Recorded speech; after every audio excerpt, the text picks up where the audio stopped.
You have an unusual background, and I'm going to ask you to start not quite at the beginning, not when you were 8 weeks old, but I'd like you to tell everybody briefly about your journey, starting with the fact that you are Japanese and you were born and raised in Japan. And what were you doing in Japan that caused you to want to come to the United States, and what did you do then? Yeah, so I was born in Tokyo. When I was a kid, only thing I wanted to do was to play tennis. So it's unusual for me to be sitting here today, but I wanted to be Serena Williams. That's really the dream that I had. So when I was about 14, I started to be approached by different places. And then really what they said is, if you really want to do this, you have to move to this country called America. So I did when I was 16. And you played tennis, but that, and how did that lead to you becoming somebody interested in robotics, artificial intelligence, all of the many things that you've done since then? Yeah, so I really, really tried hard to become a professional tennis player, but it turns out it didn't work out for me. So in college, I was so injured one after another that dream of becoming the best player didn't work out, and I was too competitive to become the number 2. So I decided that I had to pick something else, and also I thank my mom for encouraging me to make sure that I continue to look for something.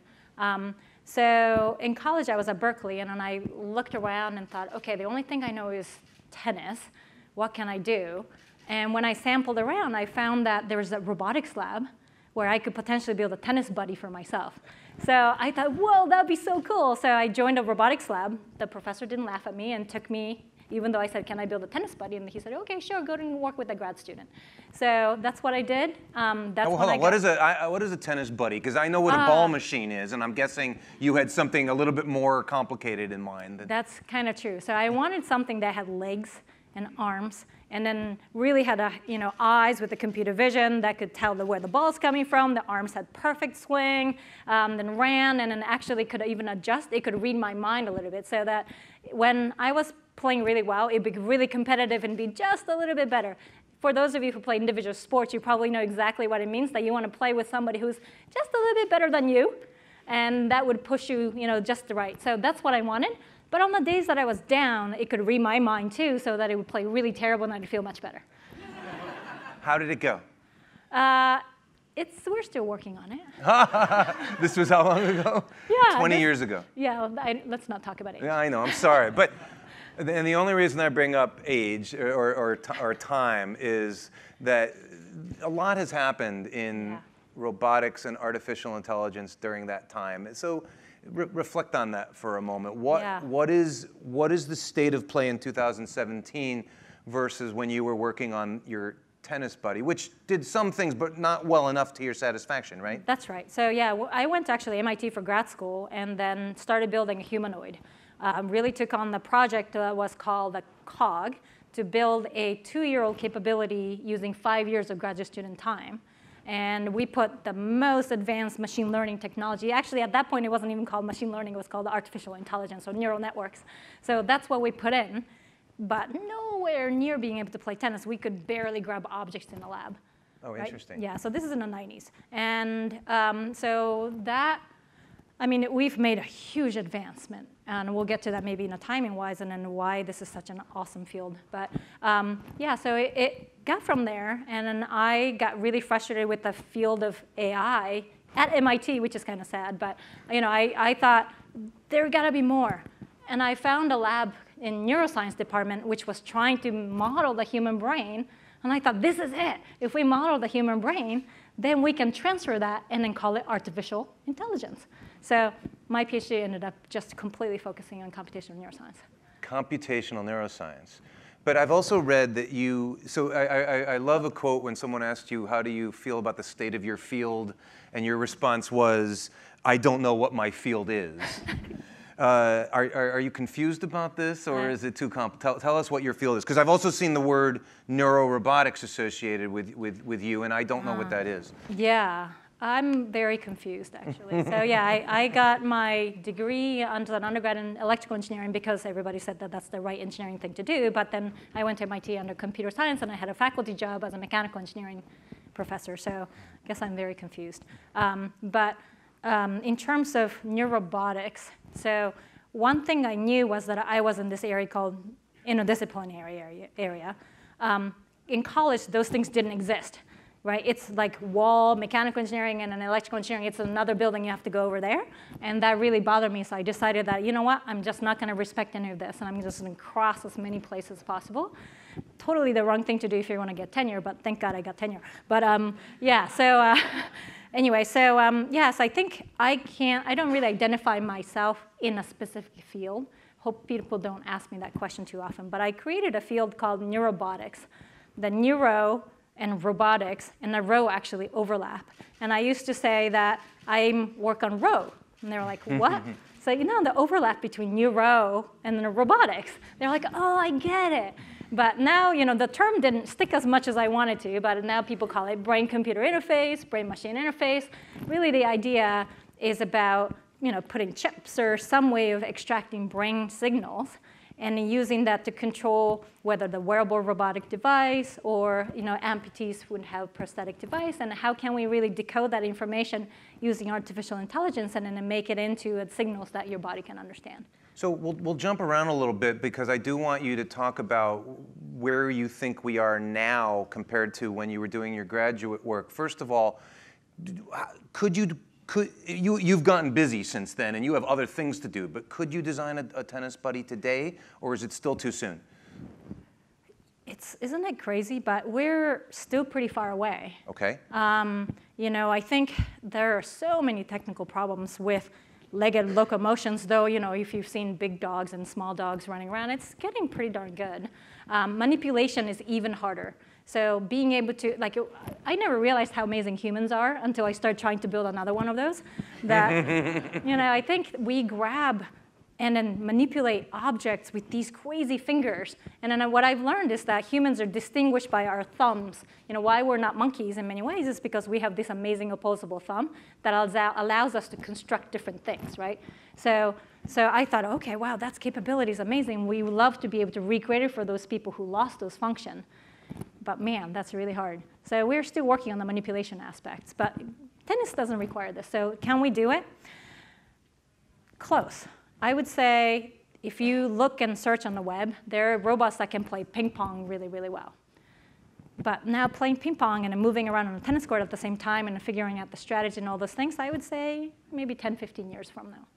10, 15 years, not a terribly long time. No, that's true. And what about, you mentioned also that you were very interested in mapping the human brain, which when you said that, it reminded me of the project to map the human genome, which has been done. Have we mapped the human brain? Not yet. And give me, what's the similar time frame to that? Oi. Is that a Japanese expression? Oi? Yeah. That's a Jewish term. I'm not married to a Jewish guy either. I don't know. Geez, are there neuroscientists out there who can answer better than this?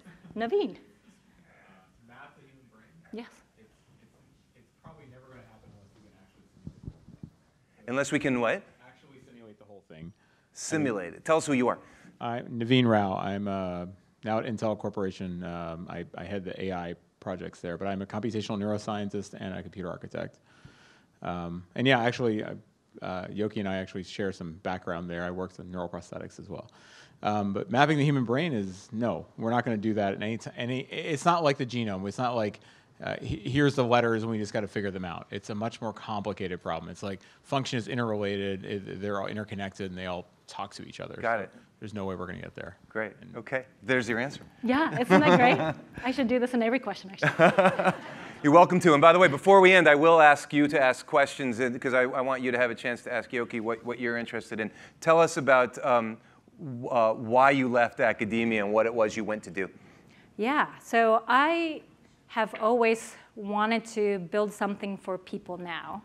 I felt that once I decided to pursue the academic path after grad school, I realized that I was on the path to break this other ceiling, which was the scientific ceilings. 30 years from now, people might benefit from what I was doing. And I was getting older, and I thought, well, maybe what I actually want to do is to start to affect people now.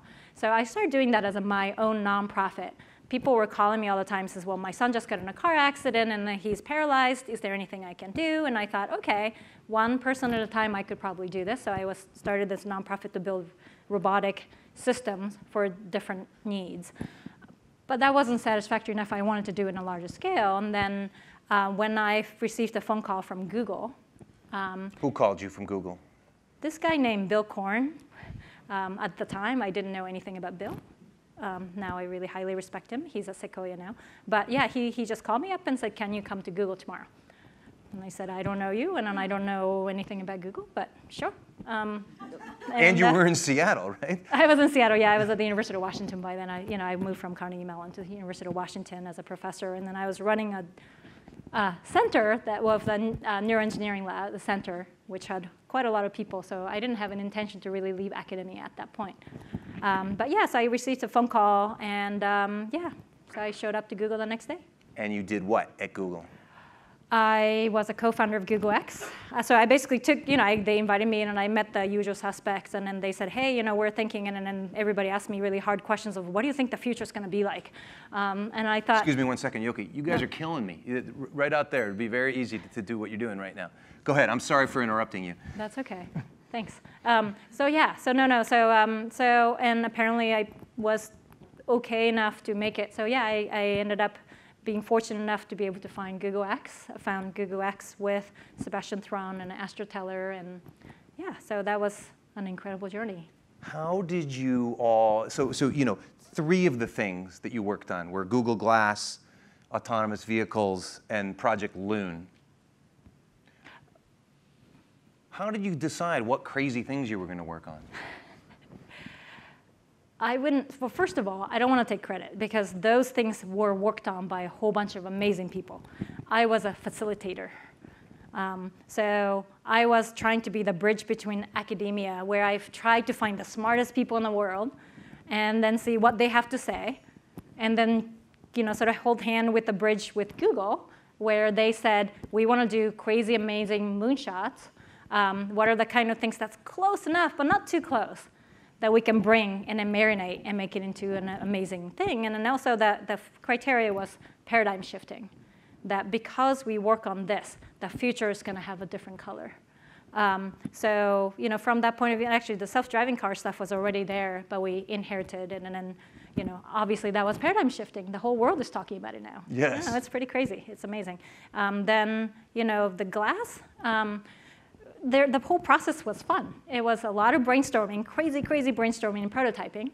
And then so there's lots of sort of skunk works and then a prototype that get built and then become a real idea and then formulate a team, and here we go.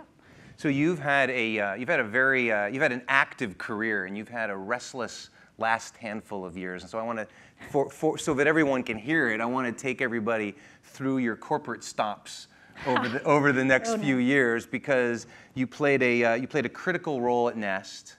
You were going to, but did not join Twitter. You did a startup, and you worked briefly for Apple, and now you're back at Nest. Correct. So you're kind of back at Google. You've been following me. Well, I have been following you. Yes, correct. People know about Nest, and people know about the smart thermostat, but talk about what was smart about it, and what was challenging about that? Clarifications. Yes, please. At first, yes. What was smart about it, meaning what was smart about the product? Yes. Okay. Yeah, so the first product was with the Nest learning thermostat. So it's the thermostat that was going to control your home temperature, and we will learn your habit, and we will try to do things for you. And and then we'll save energy. So that was the statement. And why was that so important and clever? Is because turns out about 20% of the home energy usage is all in HVAC. And in some places like Texas, it's like 70%. So it's a really big deal. That's a lot of energy. And of that, there was a huge opportunity to save that. And anywhere, maybe, I think we currently are about 11% savings of that. So that's a substantial amount of energy that we could save. And we said, let's do this. Also, at the time, the thermostats were this ugly beige thingy. Sorry if you work for thermostat companies. I don't think we. And many of you have experienced this programmable thermostat where you go up, up, up, up, up, up, down, down, down, down, down to try to program Monday's schedule like 7 o'clock, and then I'll come home around 6 o'clock. OK, I come home at 6 o'clock. Ooh, OK. So those things happen. And then eventually you come with a schedule, but it doesn't work for you because you have summertime that comes. And now you have to reprogram. But what people do typically is that then people put it on hold. So you put it at 70 degrees, and you push hold. And now you're wasting energy the whole time you're out of the house. So programmable thermostat came out, and 92% of the people who said that they have programmable thermostat never used it, that function. So we thought, great opportunity to learn it for them. Let's let the house be smart. We'll take care of that for you. So that's the clever part.